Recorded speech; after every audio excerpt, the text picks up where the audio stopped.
आपण आता vector complete केलेला आहे. वेक्टरच्या बेसवर आपला जो आता मेन चॅप्टर सुरू होत आहे, that is motion in plain.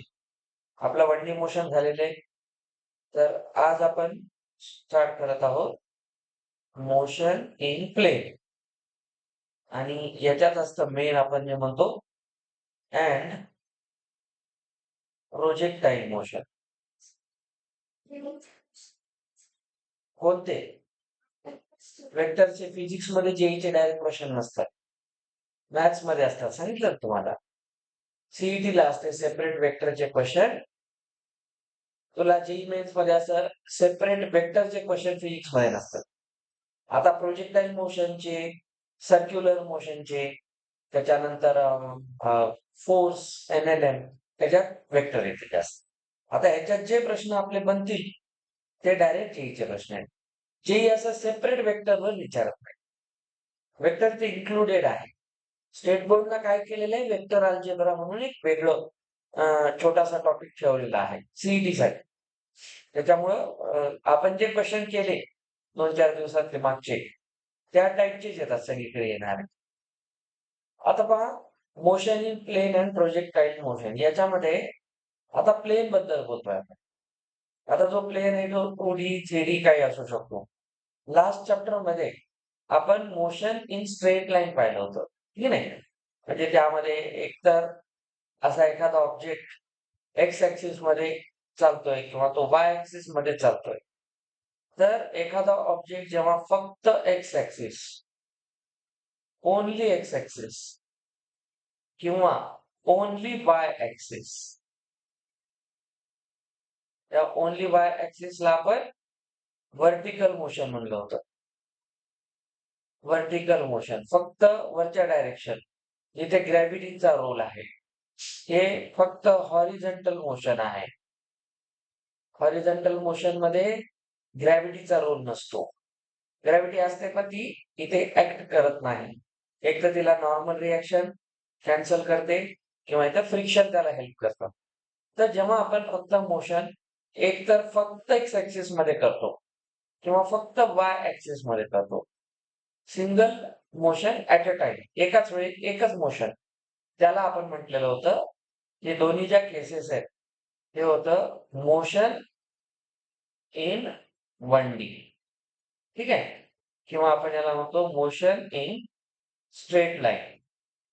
पण आता आपण जे मोशन शिकणार आहोत ते इन अ प्लेन आहे. इन अ प्लेन म्हणजे आता इथे 2D मोशन स्टार्ट होत आहे. तर लक्षात घ्या, जेव्हा आपण म्हणतो motion in plane, motion in plane म्हणजे काय? एक तर एक्स वाय प्लेन मध्ये होईल, म्हणजे एखादी बॉडी एकाच वेळेस एक्स मध्ये पण चालते, वाय मध्ये पण चालते. आता असं पॉसिबल आहे का? आहे. हा, हेच सांगतो. आता आपण पाहतो आयदर एक्स ऍक्सिस और वाय ऍक्सिस. आपण हे ऍक्सिस कुठं पाहिलं अजून? असा पाहिलाच नाही. आपण फक्त हे दोन पाहिले ना, एक तर कम्प्लीट हॉरिझॉन्टल नाहीतर कम्प्लीट व्हर्टिकल. पण आपण या टाईपचं कुठं पाहिलं? हे हॉरिझॉन्टल पण नाही, व्हर्टिकल पण नाही. पहा, दोघांच्या मध्ये आहे. हे मोशन दोन्ही टाईपचं आहे. सर्क्युलर मोशन, प्लेन मोशन आहे. ठीक आहे? आता पाहत चला. एखादी बॉडी रेक्टँग्युलर फील्ड मध्ये चालते, रेक्टँगल मध्ये, प्लेन आहे. तर बघा, एक्स वाय प्लेन असेल किंवा ती बॉडी वाय झेड प्लेन मध्ये असेल किंवा तिचं मोशन झेड एक्स प्लेन मध्ये असेल. तर हे सगळे आहे 2D प्लेन. कारण बघा, इथे एका वेळेस दोनच ऍक्सिस आपण यूज करतोय.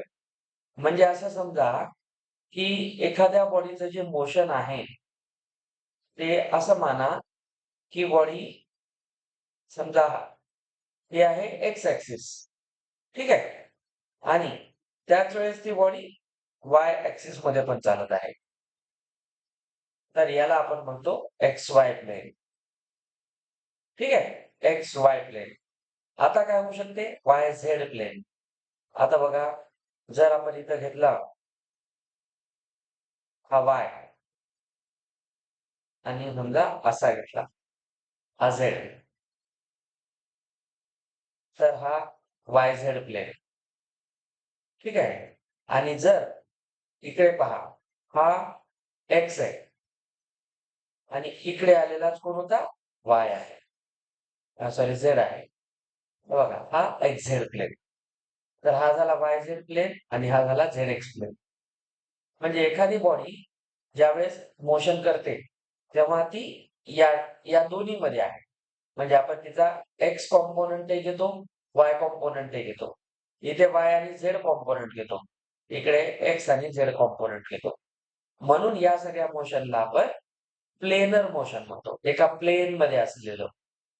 ठीक आहे. आता प्लेनर मोशनमध्ये मग एखाद्या बॉडीचं मोशन नेमकं कसं ट्रॅक केलं जातं? We use vectors in this case. आणि म्हणून आपण वेक्टर आधी वेक्टर असतो. आता वेक्टरमध्ये आपण सगळं पाहिले types of vectors. Zero vector ज्याला नल वेक्टर म्हणतो आपण, किंवा आपण पोझिशन वेक्टर पाहिलं. आता सुरुवात होते पोझिशन वेक्टरने. मग आपण म्हणतो डिस्प्लेसमेंट वेक्टर, मग व्हेलॉसिटी वेक्टर, ऍक्सिलरेशन वेक्टर. मग दोन्ही ऍक्सिस मध्ये ऍट अ टाइम मोशन सुरू असेल, मग त्याच्यात प्रोजेक्टाईल मोशन. मग प्रोजेक्टाईल मोशन मध्ये सगळ्या केसेस ज्या आपण 1D मध्ये पाहिल्या होत्या, तिथं डिस्प्लेसमेंट काय असेल, व्हेलॉसिटी कशी असेल. म्हणजे आता जी काही स्टोरी चालेल ती 2 ऍक्सिस मध्ये चालेल. इतक्या वेळ ती फक्त एका ऍक्सिस मध्येच चालायची. आपण मागच्या त्या चॅप्टरमध्ये वेक्टर कधीच वापरला नाही. आपण कशाला स्प्लिट केलं नाही. कोणताही वेक्टर रिझॉल्व्ह केला नाही. इथे तसं नाहीये. इथे पावलोपावली वेक्टरचं काम आहे. कारण इथे प्रत्येक वेळी आपल्याकडे 2 प्लेन आहेत. आता ऍट अ टाइम प्लेनर मध्ये 3D स्पेस पण असू शकतो. म्हणजे जर ऍट अ टाइम एखादी बॉडी एक्स ऍक्सिस मध्ये आहे, तीच वाय ऍक्सिस मध्ये पण चालत आहे, तीच बॉडी इकडे झेड ऍक्सिस मध्ये पण आहे. तर हा आहे 3D प्लेन, किंवा याला 3D स्पेस म्हणूया आपण. ठीक आहे. तर बघा इथे एक्स वाय झेड तिन्ही ऍक्सिस आहेत. म्हणजे आता आपण जे बसलो ही रूम काय 3D प्लेन आहे. आपल्याला मोशन ट्रॅक करायचंय. आपण या रूम मध्ये आपली पोझिशन काढायची. तर आपण काय करतो, कुठल्या तरी एका रेफरन्स पॉइंटला ओरिजिन मानतो. तिथून मग एक टाइम पाहतो. मग दिलेल्या टाइम मध्ये दिलेल्या रेफरन्स फ्रेम मध्ये एखादा ऍक्सिस, एखादा ऑब्जेक्ट तिन्ही ऍक्सिसच्या रिस्पेक्ट मध्ये कुठं आहे. तर हे झालं त्याचं पोझिशन. तर 2D मध्ये पण आपण अशी पोझिशन ट्रॅक करतो. आता याचे एक्झाम्पल्स कोणते असतील? तर याच्यामध्ये 2 बेसिक एक्झाम्पल ज्यांची आपण स्टडी करतो. एक असतं प्रोजेक्टाईल मोशन, जो या चॅप्टरचा मेन भाग आहे. प्रोजेक्टाईल मोशन आणि त्याच्यानंतर एक मेन आहे सर्क्युलर मोशन. तर सर्कल सुद्धा 2D आहे, हे लक्षात ठेवा. Circle is not 1D figure. आपल्या डोक्यात येतं सर्कल कसं काय 2D आहे. तर सर्कल 2D असतं. तुम्ही जर इमॅजिन केलं तर सर्कलकडे नीट पहा. एखादी बॉडी सर्कलवर चालते. आता बघा, तिचा जर तुम्ही टँजंट काढली तर एक्स ऍक्सिस मध्ये चालताना दिसते. हीच बॉडी जर थोडी इथं आली, आता वर जाताना दिसते. म्हणजे ती वाय ऍक्सिस मध्ये पण मोशन करत आहे. अजून थोडं इथं आलं, इकडे बघा, इकडे परत ती एक्स ऍक्सिस मध्ये दिसते. आणि या ठिकाणाहून टँजंट काढला तर परत पहा, तुम्हाला इथे सुद्धा वाय ऍक्सिस मध्ये दिसेल. म्हणजे सर्कलचं मोशन एक्स वाय यामध्ये चालतं. So this is circular motion. तर आपण आता 2 मोशन शिकतो. त्यातलं एक गोष्ट लक्षात ठेवायची. एक आहे प्रोजेक्टाईल, त्याला आपण सेपरेट शिकणार आहोत. आणि एक आहे सर्क्युलर. मोठा पार्ट याचा आहे. एक्झाम पॉइंट ऑफ व्ह्यूने हा सगळ्यात मेन आहे. म्हणजे असं समजा की एखादा वेक्टर, आपण असं मानू की एक बॉडी एक्स वाय प्लेन मध्ये आपण चेक करतोय. हा आपल्याकडे एक्स वाय प्लेन आहे. आणि आपण काय केलं, आता फॉर एक्झाम्पल पेटू याची कॅच धर. सगळ्यांनी लक्ष द्या. याच्या मोशनकडे पहा. मी सरळ फेकणार आहे, पण याच्याकडे कसं जाणार आहे? काय होत आहे मोशन बघा. हे मोशन असं आहे, हे कर्व लाईन आहे. का? कारण इथं ग्रॅव्हिटी काम करते. मी जरी एखादी वस्तू सरळ फेकली, सरळ, तर ती सरळ नाही जाणार. ती जाणार आणि थोड्या वेळाने खाली येणार. ठीक आहे? एखादी वस्तू मी वरून खाली फेकली, तर ती अशी जाईल. खालून वर फेकली, तर ती अशी जाऊन पुन्हा खालीच जाईल. म्हणजे प्रत्येक वेळी त्या ऑब्जेक्टला एका कर्व पाथला फॉलो करावं लागेल. तो जो पाथ आहे, it will look like this.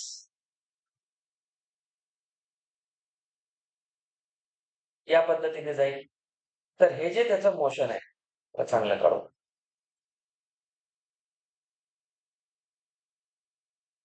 या पद्धतीचं जे मोशन आहे, त्याला म्हणतात प्रोजेक्टाईल मोशन. त्याच्यामध्ये काही मेन गोष्टी असतात. जसं इथे तो इनिशियली बॉडी इथं होती. ठीक आहे? हे त्याचं इनिशियल पोझिशन आहे. इथे तो फायनली आलेला आहे. आणि या ठिकाणी आपण एक जर टॅन्जंट काढली, हा त्याचा असतो यू, इनिशियल व्हेलॉसिटी, आणि त्याने एक्स ऍक्सिस सोबत केलेला अँगल थिटा. तर प्रोजेक्टाईल मध्ये हे मेन. आता तुम्ही बघा, ही बॉडी पुढे जात आहे. पुढे गेल्यामुळे ते इथे आली ना. म्हणजे हिचं मोशन एक्स ऍक्सिस मध्ये आहे आणि ही बॉडी वर पण जात आहे. वर पण जाते, पुढे पण जाते.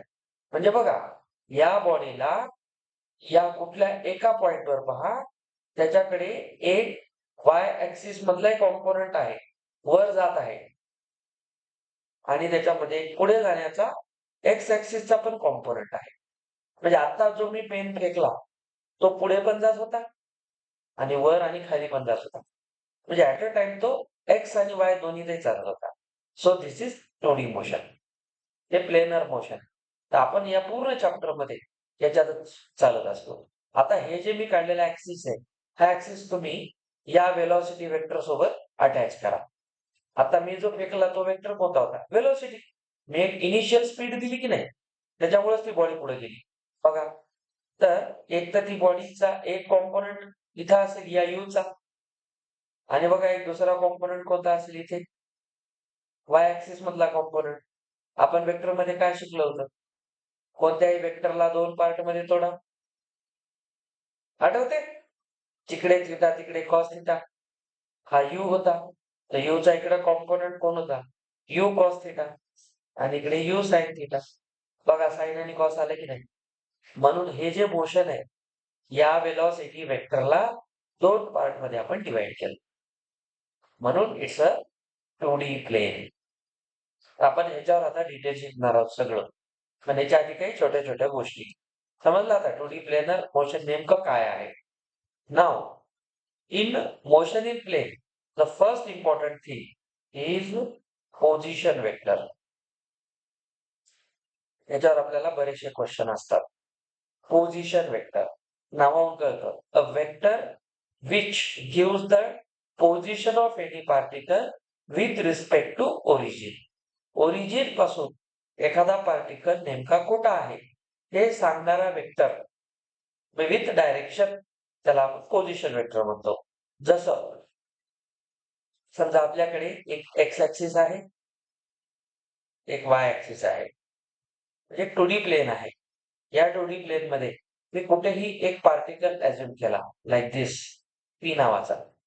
आता मला या पी सोबत इथे मी या कॉर्नरला ओरिजिन मानलं, तर मला याची पोझिशन काढायची. तर मी काय पाहणार? मी पाहणार याच्यापर्यंत जाण्यासाठी मी एक्स मध्ये किती चालतोय, इतका. एक्स ऍक्सिस मध्ये आधी एवढं चालणार. मग मी वाय मध्ये किती चालतो, एवढं वाय मध्ये चालतो.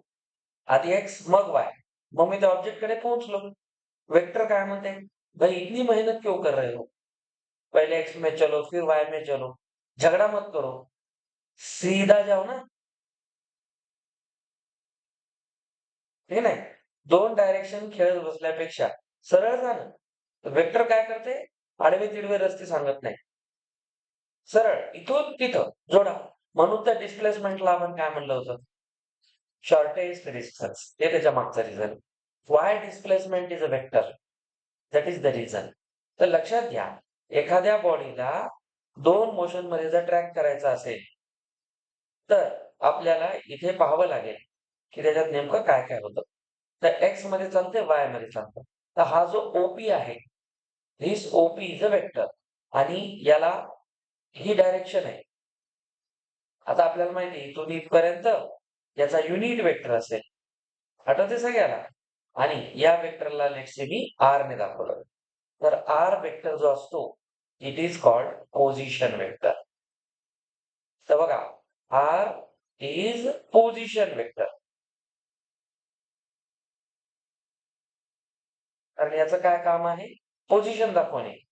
म्हणजे बघा, पोझिशन वेक्टर ऑफ पी या पार्टिकलचा कोणाच्या रिस्पेक्ट मध्ये? ओ. ओरिजिनच्या रिस्पेक्ट मध्ये आपण ह्याला काय करतोय? पोझिशन चेक करतोय. म्हणून याचं नाव पोझिशन वेक्टर आहे. आता आपण सगळ्या गोष्टी शिकलो होतो. म्हणून बघा, आधी वेक्टर डिटेल मध्ये घेतला आपण. चला, एक्स ऍक्सिस मधला युनिट वेक्टर कोण असतो? I cap. आहे लक्षात सगळ्यांच्या? आणि एक्स मध्ये चाललंय.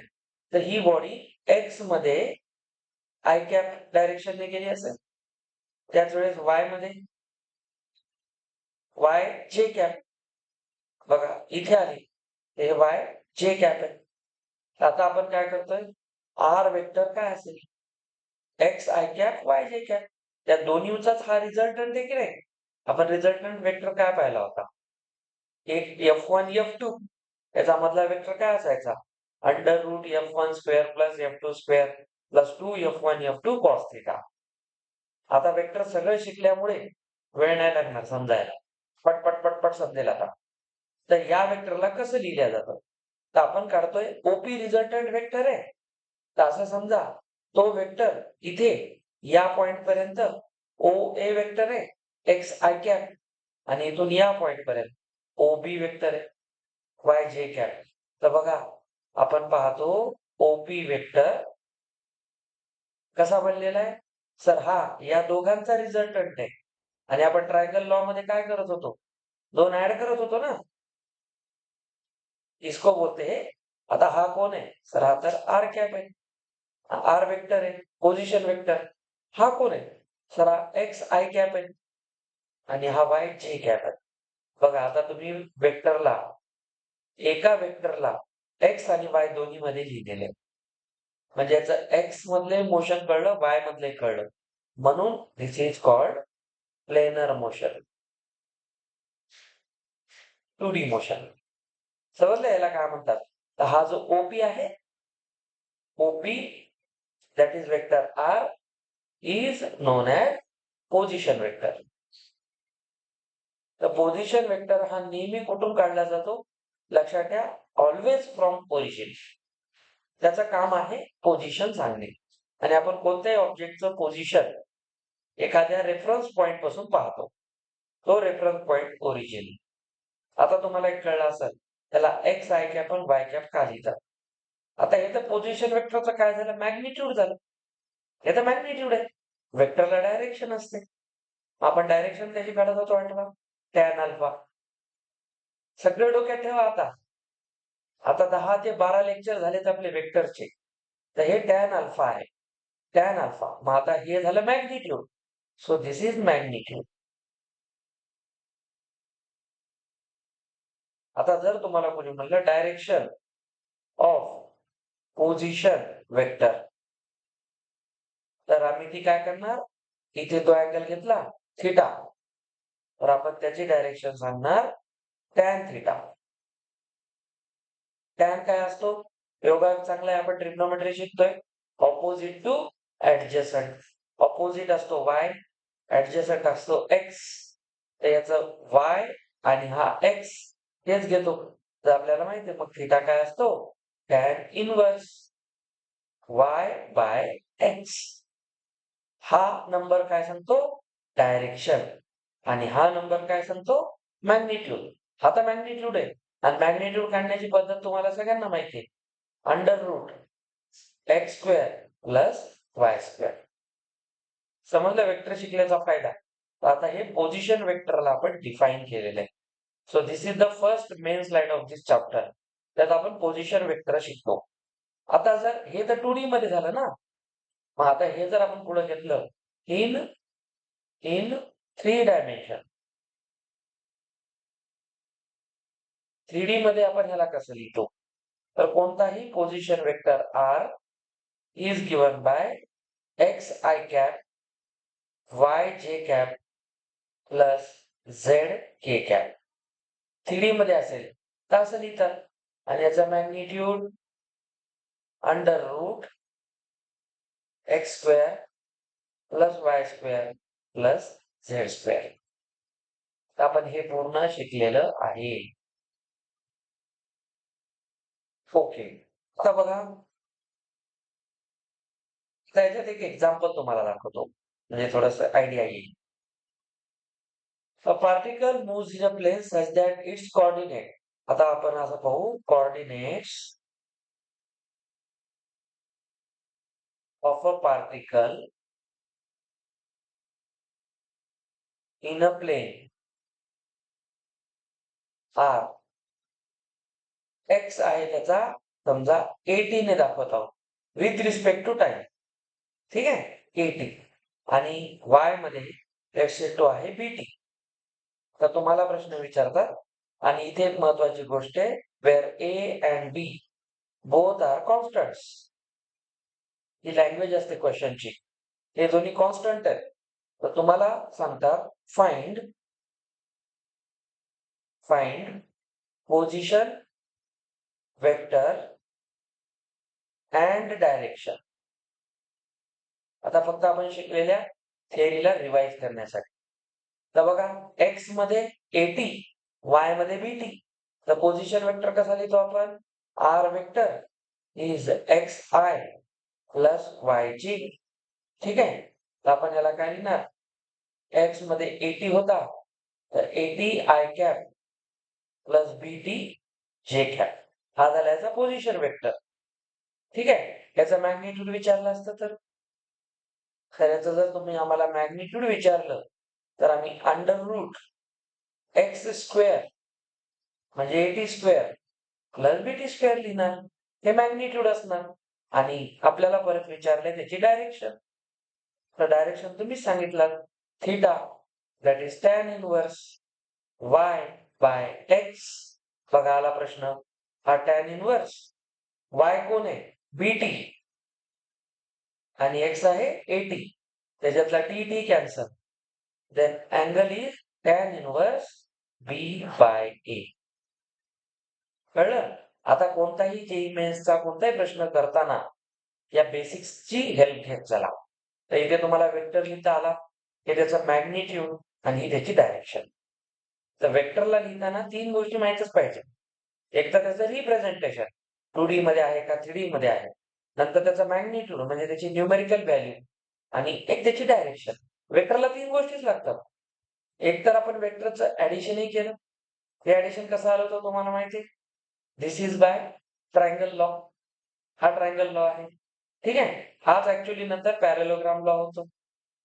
हे वेक्टरचं रिप्रेझेंटेशन आहे आणि डायरेक्शन आहे. तर वेक्टरला डिफाईन करताना आपण 3 गोष्टी पाहिल्या होत्या. एक तर मॅग्निट्यूड, डायरेक्शन आणि ऍडिशन. तिन्ही आलं नाही तर ओके. आता आपण पोझिशन काढायला शिकू. पोझिशन वेक्टर झाला. पोझिशन मध्ये चेंज जो होतो 1D चॅप्टरात आठवा, the rate of change of position that is called displacement. आता एखाद्या बॉडीचं आपण आता या ठिकाणी जो पॉइंट घेतला P, त्याच्याकडे लक्ष द्या. आता मी जी स्लाइड तयार करतोय पुढची, ती जास्त मेन आहे. ह्याच्यामध्ये तुम्ही एका पार्टिकलचं एका दिलेल्या टाइम मध्ये पोझिशन पाहिली. पण हा पॉइंट आता इथं रेस्टवर होता, शांत बसलेला होता. जसा आता हा माऊस इथं आहे, त्याचा पोझिशन वेक्टर मी जर या कॉर्नरला ओरिजिन मानलं तर बघा, मी एक्स मध्ये एवढा चालेल, वाय मध्ये एवढा चालेल. तर याचा पोझिशन वेक्टर मी या पेनने दाखवला. याचा एक्स कॉम्पोनंट हा वाय कॉम्पोनंट. पण येथे याची पोझिशन काय झाली? X I cap plus y J cap. तर मी म्हणलं नाही, आता हा जो माऊस आहे ना, एका T1 टाइमला इथं होता आणि तो मोशन करत करत T2 टाइमला इथं आला. आता याचा पोझिशन वेक्टर बदलला की नाही? पहिला पोझिशन वेक्टर इथं होता, दुसरा इथे आहे. आता x2 आणि y2 पण आलं. एक x1 y1 होता, एक x2 y2 आला. तर पोझिशन चेंज झाली म्हणजे काय झालं? x मध्ये चेंज झाला, y मध्ये चेंज झाला. तर डेल्टा x, डेल्टा y. तर पोझिशन वेक्टर म्हणजे एक असा वेक्टर जो पोझिशन सांगतो आणि displacement vector change in position सांगतो. Now we will study position vector के बाद डिस्प्लेसमेंट वेक्टर. आता आपण पाहतोय डिस्प्लेसमेंट वेक्टर. या चॅप्टरला पूर्ण पॉइंट बाय पॉइंट नीट समजून घ्या.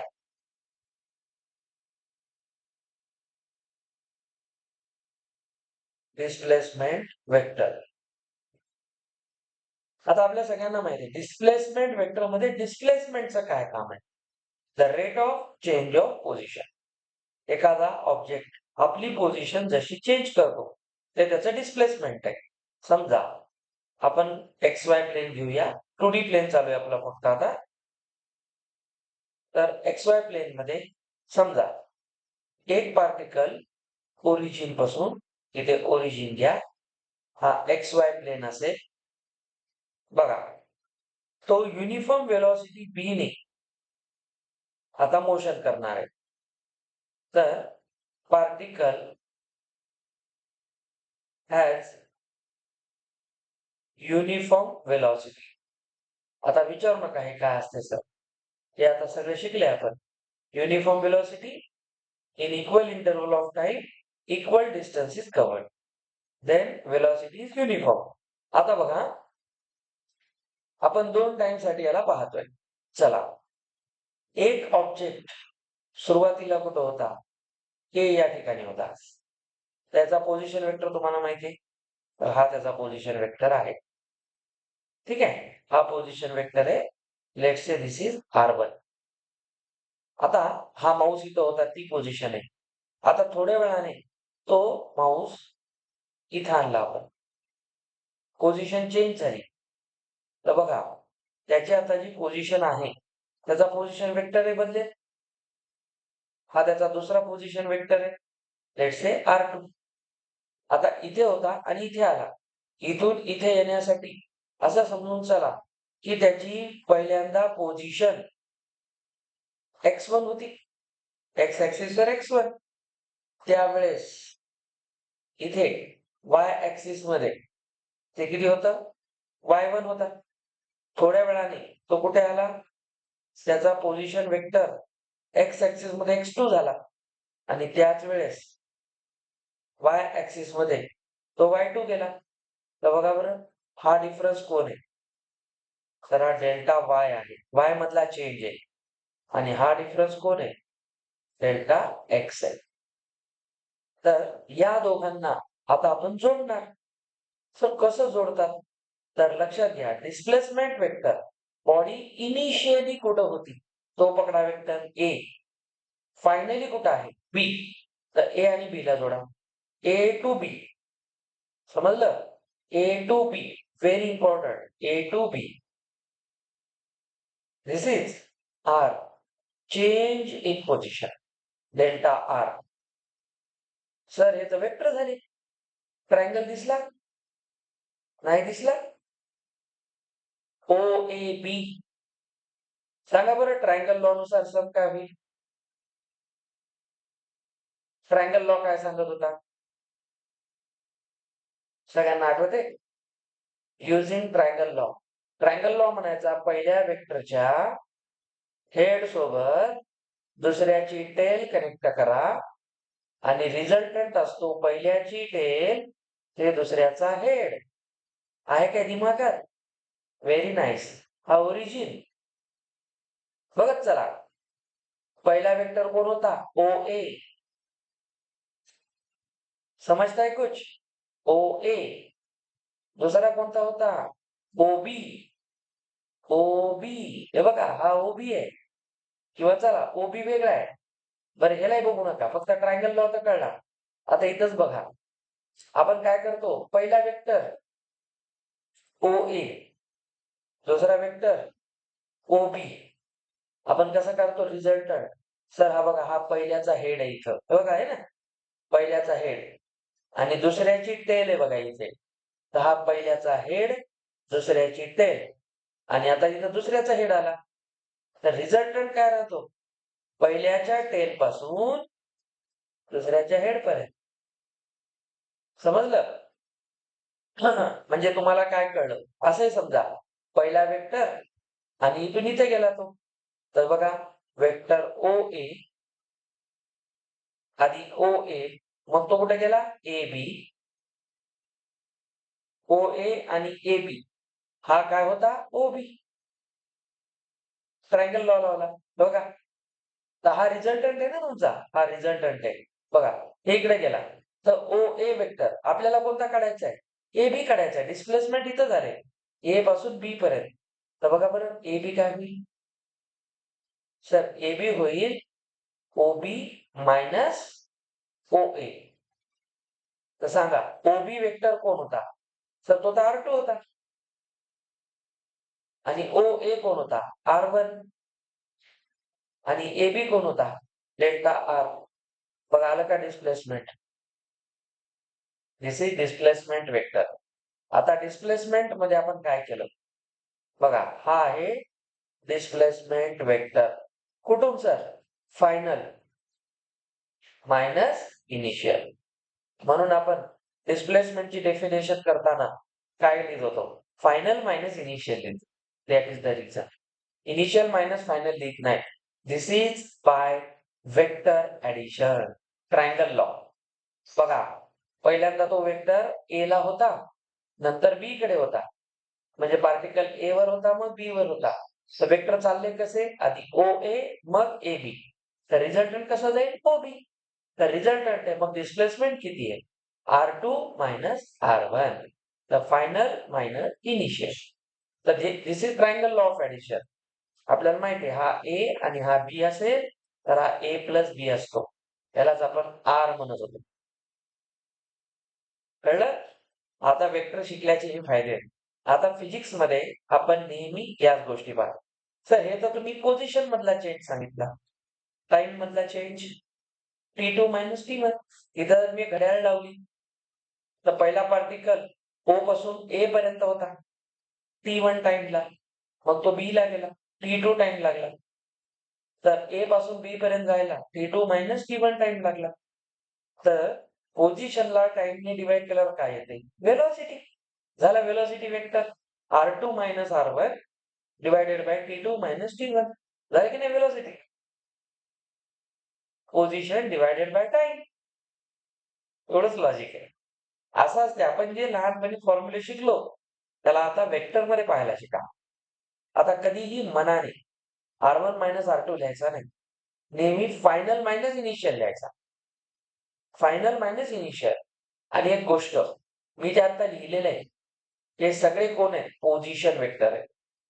याच्यातला हा पोझिशन वेक्टर आहे, हा पण पोझिशन वेक्टर आहे. मी तुम्हाला बोललो पोझिशन वेक्टर नेहमी ओरिजिन पासून घेतात. ए बी ओरिजिन पासून आहे का? नाही. तर बघा ओ ए ओ बी मी इथे लिहितोय ओ ए आणि ओ बी हे दोन काय आहेत? पोझिशन वेक्टर्स आहेत. तर बिलकुल विसरायचं नाही. सर मग ए बी कोण आहे? Sir A B displacement vector आहे. समजलं? डिस्प्लेसमेंट वेक्टर मध्ये ओ आहे का? नाहीये. इथे ओबी मायनस ओ ए आहे. म्हणून फायनल मायनस इनिशियल लिहितात. तर या फिगरने तुमच्या लक्षात आलं असेल डिस्प्लेसमेंट वेक्टर कसा डिफाईन झाला आणि ट्रायंगल लॉ लावला आपण. समजलं? छान. आता याच्यावरून तुम्ही काही गोष्टी पहा. पोझिशन वेक्टरला मॅथमॅटिकली कसं लिहायचं? चला आता बघा इन परत आपली स्टोरी डिस्प्लेसमेंट वेक्टरचीच आहे. पहिला मुद्दा इन कोऑर्डिनेट सिस्टीम. आता या सिस्टीम मध्ये यू कॅन सी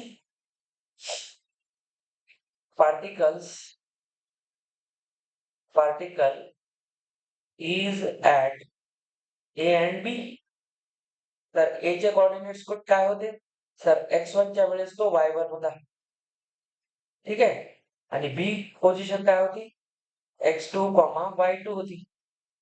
आपल्याला माहिती आहे ओ ए वेक्टर जो होता तो R1 वेक्टर होता. R1 वेक्टर काय होता? सर तो x1 i कॅप होता. त्यावेळेस तो y1 j कॅप होता. आता आपण पोझिशन वेक्टर लिहायला शिकलोय.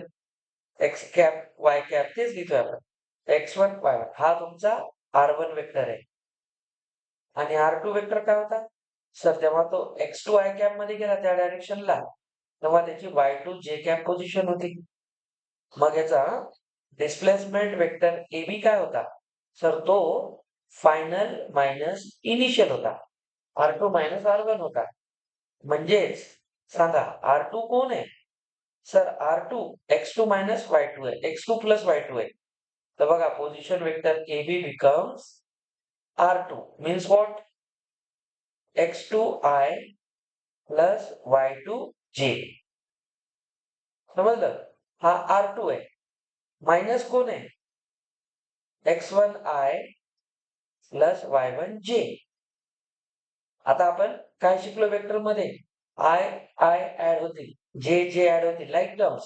ऍडिशन सबट्रॅक्शन फक्त लाईक टर्म्स मध्ये असतं. ओपन दिस. तर काय होईल? x2i plus y2j minus x1i plus minus minus y1j. Like terms को कलेक्ट करो, ये दोनों एक बनेंगे और ये दोनों एक बनेंगे. तो फायनल ए बी वेक्टर काय बनतोय? Sir it becomes I cap common काढा.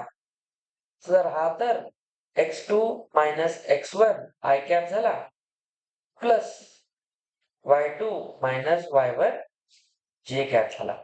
तर पोझिशन वेक्टरला असं बघितलं की तुमच्याकडे जर दोन कोऑर्डिनेट असतील x1 y1 x2 y2 तर डायरेक्ट त्याचा पोझिशन डिस्प्लेसमेंट वेक्टर कसा येईल? x2 minus x1 plus y2 minus y1.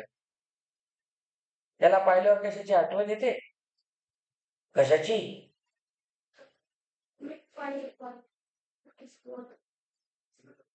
अजून स्लोप मध्ये तर रेशो असतो. Distance formula under root x2 minus x1 whole square plus y2 minus y1 whole square. माहिती ना? हा सर हे 9वी 10वीला शिकलो होतो आम्ही. 10thला शिकलेलं इथं असं अप्लाय होत असते. तर कोणत्याही वेक्टरचा डिस्प्लेसमेंट वेक्टर ज्याचे दोन कोऑर्डिनेट्स माहिती आहेत ए आणि बी, x1 y1 x2 y2, तो उसे आप कैसा लिखेंगे?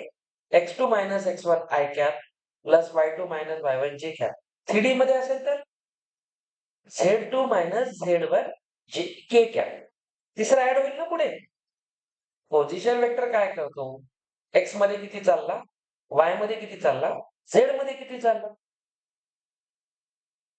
क्लिअर आहे? म्हणजे इथं पेन आहे. मी त्या कोपऱ्यापासून पाहिलो. सर x मध्ये एवढा चाललो, y मध्ये फरशीवर चाललो, z मध्ये वर आलो. तर या पेनचं पोझिशन तुम्ही x1, y1, z1 करून सांगितली ना.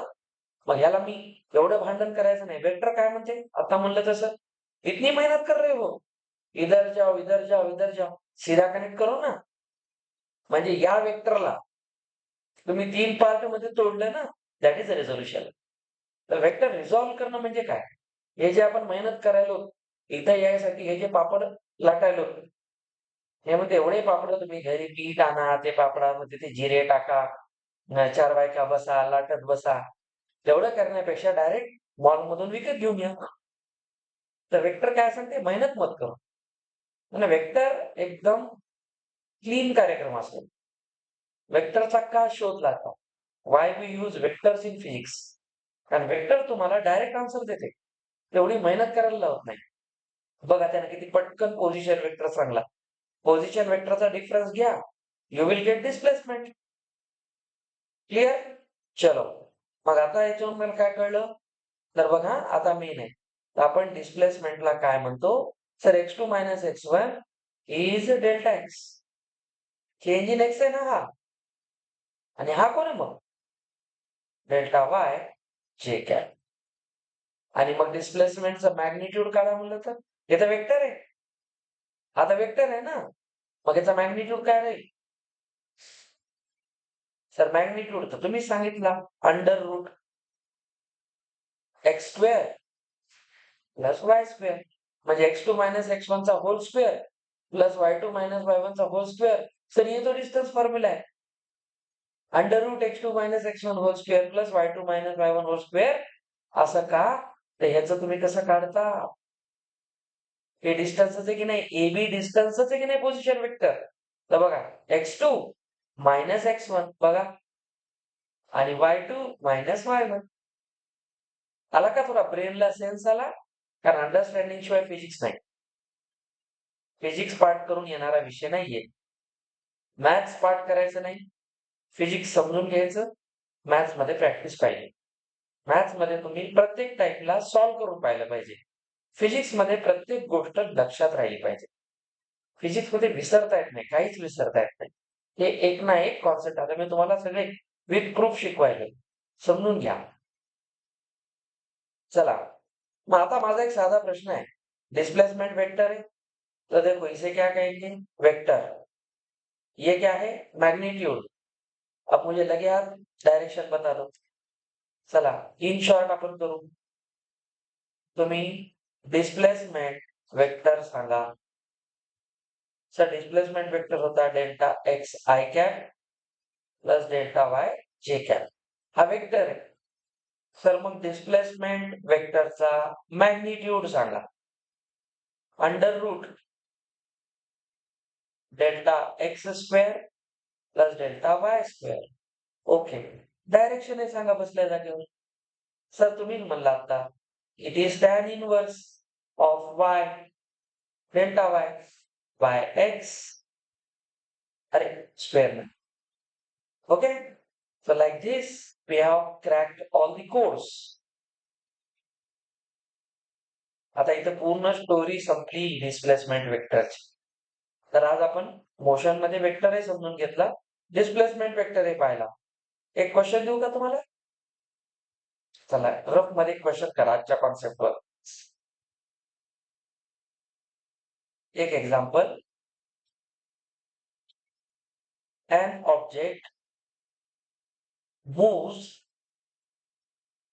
from position 3, 4 to 6, 5 in XY plane. Find magnitude and direction of displacement vector. करा. पहा पहिला तुमचा पोझिशन वेक्टर R1 आहे की नाही? हा ही पोझिशन आहे. त्याला काय लिहिता? 3i plus 4j. R2 vector काय होता? 6i plus 5j. आपल्याला माहिती आहे डिस्प्लेसमेंट वेक्टर काय होता? हा तो किती समजला? एक. चला आपल्याला माहिती आहे पोझिशन वेक्टर चा डिफरन्स घेतला displacement vector x2 minus x1. आताच लिहिलो ना आपण i y2 minus y1 j. इथं 3i प्लस 1j. हा झाला तुमचा डिस्प्लेसमेंट वेक्टर डेल्टा आर झाला. ठीक नाही?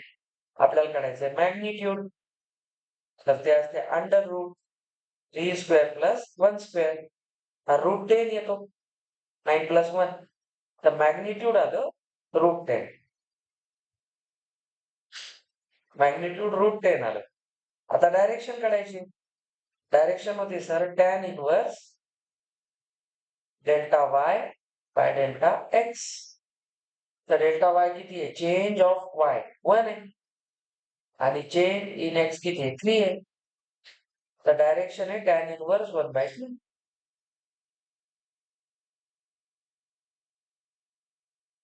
कळलं का? असं लक्षात ठेवा. तर या पद्धतीने आपला डिस्प्लेसमेंट वेक्टर झालेले. उद्या मी velocity vector, acceleration vector. Velocity आणि ऍक्सेलरेशन मध्ये दोन टाईप कोणत्या शिकल्या होत्या वंडीत आठवा? ऍव्हरेज आणि इन्स्टंटेनियस. जिथे डिफरन्शिएट करत होतो आपण डेरिव्हेटिव्ह काढणं स्लोप. सगळा चॅप्टर तो इकडे रिपीट आहे. इथं 2D थे, तिथं 1D थे एवढाच फरक आहे. म्हणजे या चॅप्टर सोबत त्याचे रिव्हिजन होते तुमचं. तर समजून घेत चला. प्रोजेक्टाईल ॲक्चुअली परवा स्टार्ट होईल. 3 पिरियड प्रोजेक्टाईलचे लागतील आपल्याला सगळी थेअरी शिकायला. प्रोजेक्टाईलचे क्वेश्चन मात्र तुम्ही फास्ट केले पाहिजे. तर तुमचं फिजिक्स चांगलं बनेल.